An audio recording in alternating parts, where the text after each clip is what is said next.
오늘 하나님 말씀은 출애굽기입니다. 출애굽기 29장 38절에서 46절이고요. 구약성경 127페이지에 있습니다.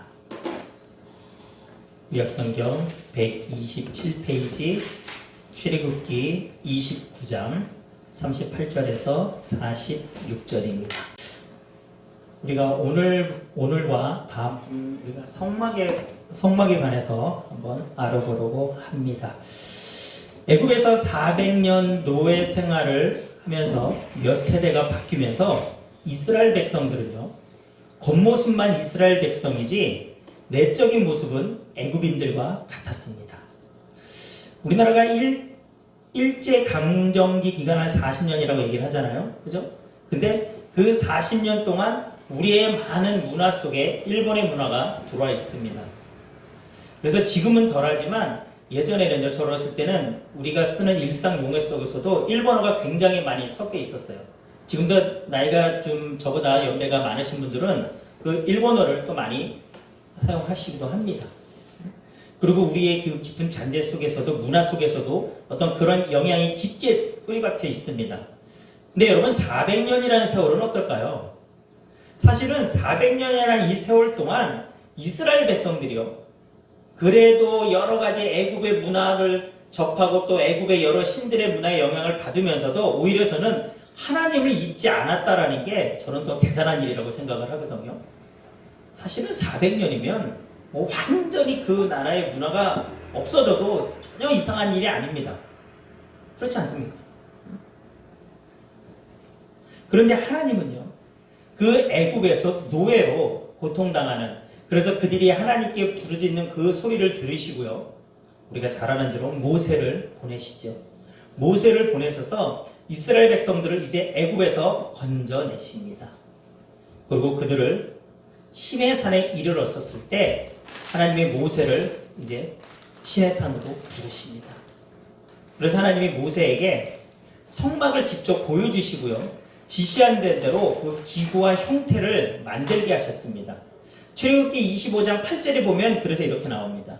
내가 그들 중에 거할 성소를 그들을 시켜 나를 위하여 짓되 무릇 내가 내게 보이는 대로 장막의 식양과 그 기구의 식양을 따라 지을지니라.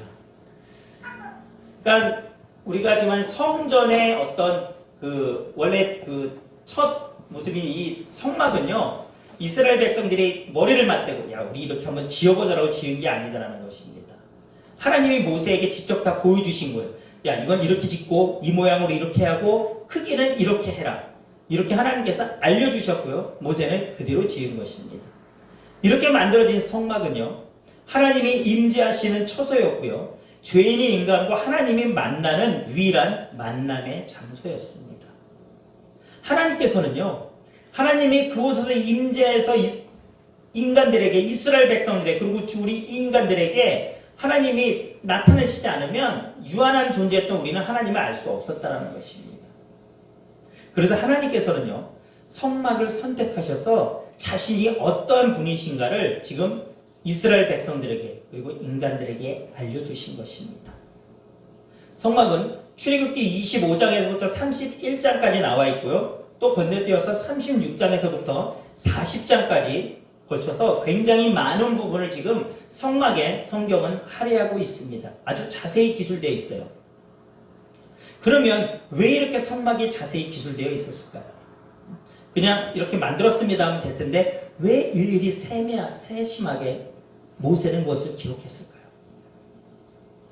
우리가 오늘과 다음 주까지 알아볼 내용은요, 그것입니다. 성막은요, 여러분, 예수님이 오실 그 예수님의 모형과 같은 것입니다. 그래서 성막에서 만들어진 하나하나에는 다 의미가 있어요. 먼저 우리가 오늘은요, 성막의 어떤 그 주보를 한번 봐보세요. 주보에 보면 제가 성막의 전체 모양을 지금 올려놨거든요. 오늘 우리가 그 모양 중에서도요, 어떤 그 울타리와 번제단 그리고 물두멍에 관해서 우리가 한번 같이 알아볼 것입니다. 그리고 다음 주에는 그 나머지 성소, 그리고 성소 안에 있는 지성소, 그리고 성소 안에 있는 여러 가지 기구들에서 알아볼 거고요. 그리고 이제는 이 성막이, 이 구약시대 이 성막이 신약과 어떻게 연결이 되고 또 예수님과 어떻게 연결이 되는지까지 우리가 같이 알아볼 것입니다. 우리 주보에 있는 그림을 한번 보면서 같이 설명드리시면 좋을 것 같아요. 우리 울타리를 먼저 한번 살펴볼 것입니다. 울타리는요, 지금 이렇게 그 안을 삥 둘러싸고 있는 어떤 그 성으로 따지면 성벽의 역할을 하는 것을 울타리입니다. 이 울타리에 관해서는요, 출애굽기 27장 9절에서부터 19절에 자세히 설명되어 있는데요. 크기가 100규빗, 그리고 50규빗, 5규빗입니다.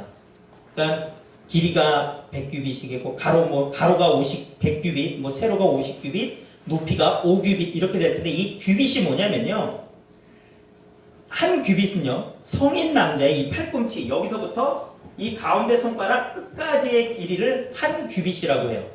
그래서 이게 보통 한 45cm에서 50cm 정도 되는 길이가 한 규빗입니다. 그래서 이거를요, 우리가 흔히 지금 아는 평수로 계산을 해드리면 이 지금 성막의 이 그 전체의 이 크기가 몇 평 정도 될 것 같으세요? 378평이라고 합니다. 378평. 그런데 이 성막의 이 겉에 이 울타리는요, 뭘로 되어 있냐면요, 흰 밝고 흰 세마포로 구성이 되어 있다고 합니다. 그리고 높이가 5규빗이다 보니까 여러분 5규빗 약 한 2.5m 정도 되잖아요. 2.5m 정도 된다고 한다면 사람이 그 안을 들여다볼 수 있습니까? 없습니까? 밖에서는 볼 수가 없는 높이라는 것입니다. 이 흰 세마포는요, 누구도 함부로 들여다볼 수 없는 거예요. 이 흰 세마포로 되는 울타리, 약 5규빗의 이 내부는요, 아무나 넘볼 수가 없다라는 것입니다. 그리고 이것은요, 하나님 앞에 우리가 나가는 것이 원칙적으로 금지되어 있음을 우리에게 알려주고 있습니다. 여러분, 우리가 왜 하나님 앞에 나가지 못하죠? 왜 이 당시 우리 인간은 근본적으로 하나님 앞에 나가지 못하게 됐었을까요? 죄인이기 때문에, 죄인. 여러분. 로마서 3장 23절은요, 이렇게 알려줍니다. 모든 사람이 죄를 범하였음에 하나님의 영광에 이르지 못하더니. 여러분, 죄를 갖고는 하나님 앞에 나가지 못합니다. 울타리, 2.5m의 흰 세마포로 된 울타리는요, 그것을 우리에게 알려주고 있습니다. 너희들은 원래 하나님 앞에 나올 수 없는 존재라는 것입니다. 그리고 그것에는요, 60개의 기둥으로 연결되었다고 합니다. 그 두 번째는 우리가 문에 대해서 한번 살펴볼 텐데요. 여러분, 여기 그 전제를 보면 가운데 문이 하나 있습니다. 문이. 그렇죠. 화려한 문이 있습니다. 문은요, 출애굽기 27장 13절에서 16절에 자세히 나와 있는데요. 이 문은요, 굉장히 넓은 문이었어요. 이 문이 있는 이 폭의 길이가요, 여러분, 전체 그 50규빗이거든요.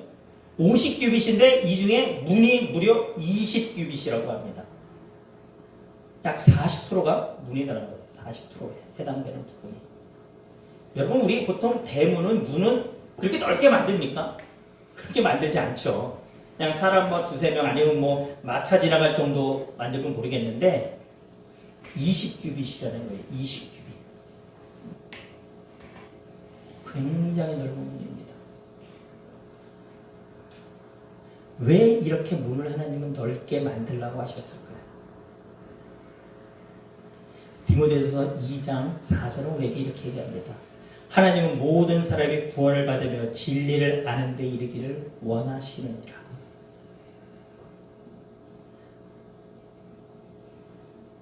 우리는 죄를 갖고 있기 때문에 하나님을 만나지 못해요.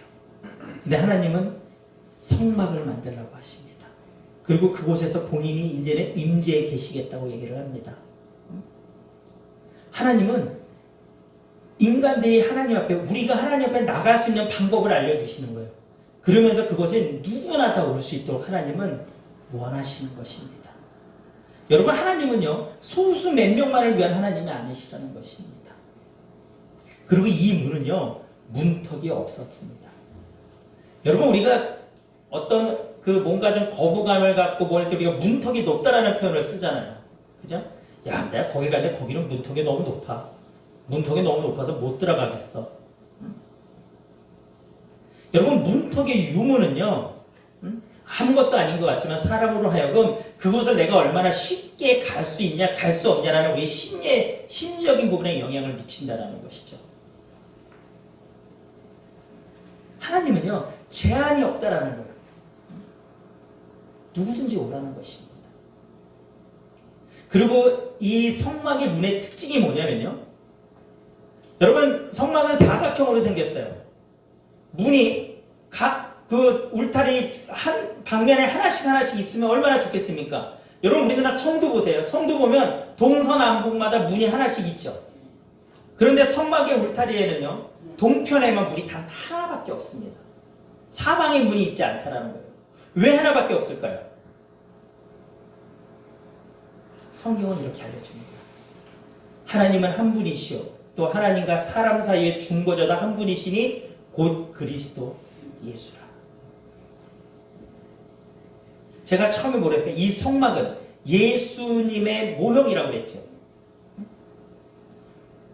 성막을 통하여서 하나님은 그곳에 임재하셨고 하나님은 그곳에서 이제 사람들과 만나십니다.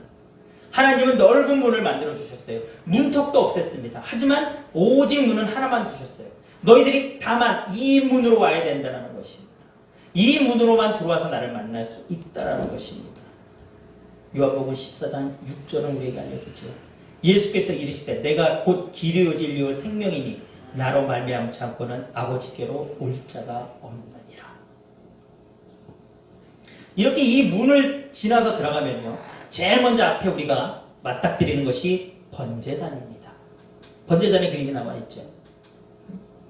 이 번제단은요, 출애굽기 27장 1절에서부터 8절에 나와 있는데요, 크기가 가로 세로 5규빗이고요 높이는 3규빗이라고 합니다. 3규빗은 한 1.5m예요.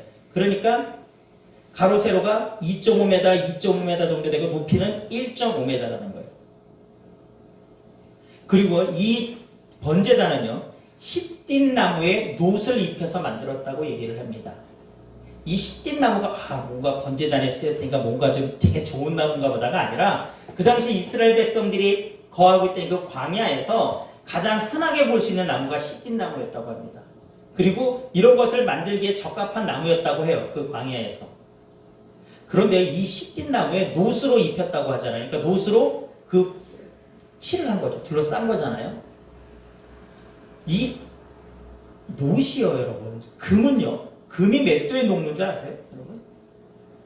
금이요? 금은요. 1069도에 녹는다고 합니다. 그러니까 그 가스레인지에 아무리 금 녹여도 안 녹아요. 근데 여러분 이 놋의 녹는 점은요, 금보다 높은 1085도라고 얘기를 합니다. 그렇기 때문에 여러분 번제라는 게 무엇입니까? 하나님 앞에 짐승을 쪼개서 태워서 드리는 게 번제잖아요. 그러니까 그냥 만약에 시든 나무를 했었으면 번제 한번 드릴 때마다 번제단을 계속 바꿔야 됐을 거예요. 근데 놋으로 칠했다는 것입니다. 어지간한 녹지 않는다는 것입니다. 그리고 그 안쪽에는요, 놋그물을 설치했다고 얘기를 합니다. 여러분, 놋그물, 우리 지지난주였죠? 우리 캠핑 갔었잖아요. 여러분, 우리 바베큐 그릴 이렇게 얹었잖아요. 그런 개념이라고 보시면 돼요. 그러니까, 어떻게 보면 이 번제단의 모형이 어떤 면에 있어서는 우리가 그때 캠핑에서 했던 바베큐 그릴과도 굉장히 유사합니다. 그래서 그 안쪽에는 놋그물이 설치되어 있다고 합니다. 그리고요, 이 번제단을 지나게 되면 그 다음에는 물두멍이 있습니다. 물두멍. 이 물두멍은요, 출애굽기 30장 18절에서 21절에 자세히 설명되어 있는데, 이 물두멍의 용도는 뭐냐면요, 제사장들의 손과 발을 씻는 용도의 물이 담겨져 있는 것입니다. 여러분, 이 당시에는요, 제사장들이 하나님 앞에 제사를 드렸죠. 사람들이 자신의 여러 가지 목적을 갖고 재물을 갖고 오면 제사장들이 그것을 갖고 번제단에서 제사를 지냈습니다. 그런데 여러분, 그 당시 구약시대의 제사장들은 누구였습니까? 아론의 후예들이었죠. 그래서 우리 아까 읽은 본문에도 그렇게 나와 있지 않습니까? 그런데 지금 신약시대 때는 여러분, 누군가요? 지금도 여러분 뭐 이렇게 하나님이 너희 가문이 대대로 와서 너희들이 제사장 가문이라 이런가요? 아닙니다, 여러분. 신약 시대로 넘어오고 지금 이 시대에는요, 우리가 제사장입니다. 베드로전서 2장 5절은 너희도 산돌같이 신령한 집으로 세워지고 예수 그리스도로 말미암아 하나님이 기쁘게 받으실 신령한 제사를 드릴 거룩한 제사장이 될지니라. 그러니까 여러분, 우리는요, 하나님이 구하시는 성전이면서 또 우리는 우리 각 사람이 저와 여러분이 제사장이라는 것입니다. 그런데 여러분, 그래서 이 물두덩에서는요, 제사장들이 더러워진 손과 발을 씻습니다. 자, 근데 여러분, 이 물두덩과 이 번제단에 우리가 차이를 알아야 되는 게 뭐냐면요, 이 번제단은요, 죄를 그곳에서 여러분 전가시키는 것이었어요. 그러니까 뭐냐면, 하나님 앞에 죄는 들어갈 수 없다고 그랬잖아요. 하나님을 만날 수 없습니다. 그러면 사람들이 짐승을 가지고 옵니다. 성경에 나와 있는 대로 뭐 소든 염소든 양이든 가지고 옵니다. 그러면요, 그곳에 제사장은요, 그 사람의 가져온 사람의 죄를 그 짐승에게 전가시켜요. 전가. 그리고 나서 그 짐승을 잡아서 번제로 드리는 것입니다. 그러니까 일시적으로 내 죄가 그 짐승에게 전가돼서 없어졌기 때문에 나는 하나님 앞에 나아갈 수 있었다는 것입니다. 그런데 그것은 굉장히 일시적인 일이었다는 것이죠. 여러분, 이 전가에 대한 부분이 제가 여러 번 말씀드렸지만, 예수님이 3년 반 동안 공생의 사역을 하실 때 바리새인들이 예수님을 수없이 돌로 쳐서 죽이려고 잡으려고 했었는데 예수님이 안 잡히셨어요, 여러분. 근데 예수님이 언제 잡혔다고 제가 얘기 말씀드렸습니까? 겟세마네 동산에서 마지막 기도하시고 나서 예수님이 잡혀가시잖아요. 그런데 그때 예수님이 그 겟세마네 동산에 기도하실 때 모든 우리 인류의 죄가 예수님께 전가가 된 것입니다. 그렇기 때문에 예수님이 십자가에서 죽으심이 우리 모든 인류의 죄를 지고 죽으신 것입니다. 대신해서. 그러니까 성막에서 사람들이 하나님 앞에 나아갈 때 짐승을 가지고 와서 거기서 일시적으로 자신의 죄를 전가시키고 짐승을 잡아서 하나님 번제드렸던 것과 같은 거라는 것이죠. 그런데 예수님의 십자가의 죽으심은 일회성이 아니라 영원이라는 것이죠. 그래서 이 번제단은요, 믿지 않는 자들에게 당신은 죄인이라고 선포하는 거예요. 너는 죄인이다. 너는 죄인이기 때문에 이곳에서 너의 죄를 하나님 앞에 전가시키고 이 죽음을 통해서 너는 하나님 앞에 나갈 수 있다고 얘기한다고 한다면, 이 물두덩은 여러분, 그 번제단을 지나온 사람, 이미 하나님 앞에 어떤 죄의 사함을 받은 자들, 그들이 하나님 앞에 나가서 손을 씻는 거예요. 더러워진 손을. 그러니까 뭐냐면 여러분, 나는 신앙생활하면서 맨날 죄를 짓고 내가 도대체 제대로 신앙생활을 하고 있는지 없는지 모르겠다고 하시는 분들이 여러분, 다시 번제단으로 돌아갈 게 아니라는 거죠. 우리는 그냥 물두덩에 손만 씻으면 되는 거예요. 손발을 깨끗이 한다는 거예요, 여러분. 그러니까 우리는 이미 번제단을 지나서 하나님 앞에 나아갔다는 거죠. 예수님의 십자가의 보혈로 나는 이제는 신분이 바뀐 거예요. 죄인이 아니라 하나님의 자녀가 됐기 때문에 나는 다시 그 뒤로 돌아가지 않는다는 거죠. 그러니까 여러분들이 나 오늘 죄 많이 졌어. 나 오늘 욕했어. 나 거짓말해서 싸웠어. 나 거짓말했어. 사기쳤어. 그래도 여러분, 우리는 하나님 앞에 회개하면 된다는 것입니다. 다시 신분이 내가 그런 죄를 졌다서 내가 다시 죄의 종이 아니다라는 거예요. 예수님을 믿는 우리는 신분이 바뀌었다는 것이죠. 근데 여러분, 이 물두덩의 특징이 뭐냐면요, 성경에 사이즈가 안 나와 있어요. 그러니까 우리가 이 성막의 크기라든가 문의 크기라든가 높이라든가 번제단의 크기 이런 거 보면 사이즈가 다 나와 있잖아요. 몇 규비 몇 규비 다 나와 있잖아요, 여러분. 근데 이 물두덩은요, 크기가 나와 있지가 않아요. 왜 그럴까요?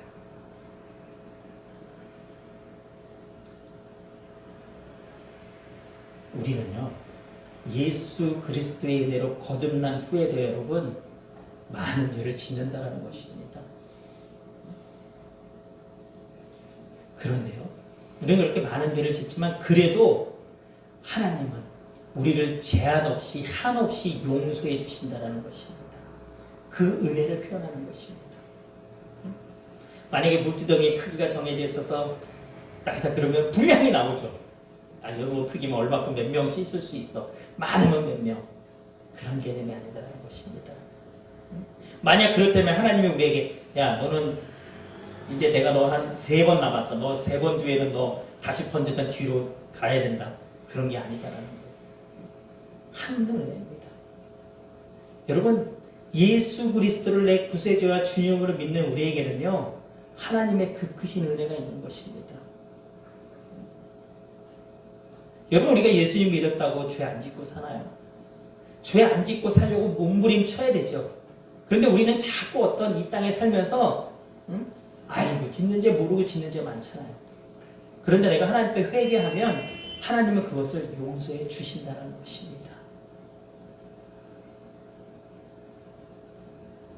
여러분 왜 하나님은요 이 성막을 만들게 하셨을까요? 성막은 제가 처음에 아까 말씀드린 대로 하나님이 임재하시는 장소였고요. 하나님의 어떤 구속의 계획을 보여주는 그런 장소였습니다. 왜 하나님은 이스라엘 백성들에게 성막을 주셨을까요? 왜 하나님은 우리 인류에게 여러분 하나님의 성전, 성막을 지셨고 또 우리가 하나님이 거하시는 성전이 되게끔 하셨을까요? 여러분 단언합니다. 하나님은요 하나님의 백성들과 함께 저와 여러분과 함께 살기 원하셨기 때문입니다. 우리와 함께 하시기 원하셨기 때문입니다. 여러분 성경을 쫙 전체를 통틀어서 보면요 하나님은 늘 일관되게 그것을 말씀하셔요. 그것을 행하셨습니다. 하나님의 아담과 하와를 창조하시고 에덴 동산에 거하게 하셨죠. 그리고 그곳에서 하나님은 함께 하셨습니다. 그리고 지금 우리가 보고 있는 출애굽 시대 이스라엘 백성들을 애굽에서 건져내시고 나서 또한 그들과 함께 하시고자 성막을 만드셨고요. 또 왕 시대로 넘어와서 왕정 시대로 넘어와서 어떡합니까? 솔로몬이 하나님의 성전을 이제는 새로 건축하게 되죠. 그리고 그곳에서 하나님은 자신의 백성들과 어떻게 하셨어요? 만나셨습니다. 함께 하셨습니다. 그리고 예수님이 이 땅에 태어나셔서 우리와 함께 하시죠. 여러분 예수님의 탄생을 이사야 7장 14절에 이렇게 얘기합니다. 그러므로 주께서 친히 징조로 너에게 주실 것이라. 보라 처녀가 잉타의 아들을 낳을 것이요 그의 이름을 임마누엘이라 하리라. 함께 하신다는 것입니다. 물론 하나님께서는 잠시 그 성전에서 떠난 적도 있었어요. 하지만 그 떠남이 목적이 있었습니다. 이스라엘 백성들이 하나님을 잘 섬기지 않았을 때 하나님은 그들을 다시 돌아오게 하기 위해서 잠시 떠났던 적은 있습니다. 하지만 하나님은 늘 함께 하셨습니다. 성자 하나님이신 예수님이 육신을 갖고 이 땅에 오셨잖아요. 그래서 복음을 전하셨고 함께 하셨고 대신 죽으셨어요. 그리고 이제는 예수님이 부활하고 승천해서 누굴 보내주셨습니까? 성령 하나님 보내주셨죠. 그 성령 하나님이 저와 여러분과 함께하고 계십니다. 그리고 이 세상이 끝날 때 예수님 다시 이 땅에 오셨을 때 여러분 백보자 심판 후에는 어떤 일이 있습니까? 하나님의 나라에서 우리가 하나님의 영광 가운데 영원히 함께 산다는 것이죠. 여러분 하나님의 가장 큰 은혜는요 하나님은 우리와 저와 여러분과 함께 하기를 원하신다는 거예요. 그 성막은 지금 우리에게 하나님은 그것을 알려주고 계신 것입니다. 오늘 본문에 보면 이러잖아요. 제사장 위임식을 통해서 하나님은 이스라엘 가운데서 함께 하시겠다는 메시지를 지금 완성하고 계십니다. 성막 건물 자체보다 제사장을 세우셨어요. 하나님께서 이스라엘 백성 한 사람 한 사람과 동행하시는 것이 하나님이 성막을 지으신 이유라는 것입니다. 그리고 오늘 본문 여러분, 오늘 본문 44절 46절 한번 보세요. 45절에 보면 이러죠. 내가 이스라엘 자손 중에 거하여 그들의 하나님이 되리니 그들은 내가 그들의 하나님 여호와로 그들 중에 거하려고 그들을 애굽 땅에서 인도하여 낸 줄 알리라. 나는 그들의 하나님 여호와니라. 여러분 이것이 우리에게 어떻게 적용됩니까? 내가 너희 안에, 내가 내 안에 거해서 너의 하나님이 될 것이다. 내가 내 아들 독생자 예수 그리스도를 통하여서 내가 그 내 독생자의 목숨값으로 피값으로 내가 너희들을 구원한 것은 너희가 알게 하기 위해서다. 내가 너의 하나님이 됨임을, 내가 너의 아버지 됨임을 알게 하기 위해서라는 것입니다. 여러분, 하나님은 저와 여러분의 아버지십니다. 우리의 하나님이십니다. 성막은 그것을 우리에게 알려줍니다. 우리가 이따 오후에는 성막을 그래서 직접 한번 만들어 보잖아요. 그렇죠? 그리고 다음 주는 이제는 그 성막 안에 있는 그 지성소와 또 그 안에 있는 것들에 대해서 우리가 한번 또 같이 살펴볼 것입니다. 여러분, 이 성막은요, 지금 우리 성전의 모형이죠. 초기 단계입니다. 그리고 이제는 우리 각 사람이 하나님이 거하시는 성전이고 우리가 하나님 앞에 제사 드리는 제사장입니다. 여러분, 하나님은 저와 여러분과 함께 하시기를 원하십니다.